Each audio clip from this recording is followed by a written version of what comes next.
O que você tá comendo, filho? Olha, vamos ver aqui na minha cabeça. Ah, fumaça? Você tá comendo marshmallow?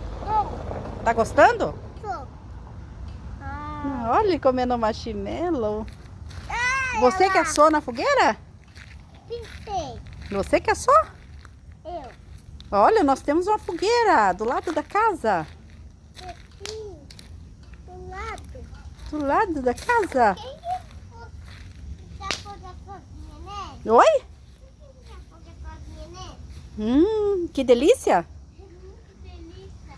Você gostou mesmo, né, filho? Mas a Luna também gosta dessa aqui. A Luna gostou? E você gosta da fogueira?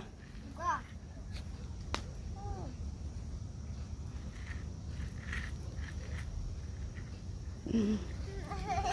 Mas não vai? É pra mim?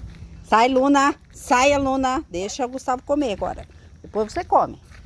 A mamãe já deu uma pra ela. Tomando coca e comendo marshmallow. Que piazinho folgado você, né?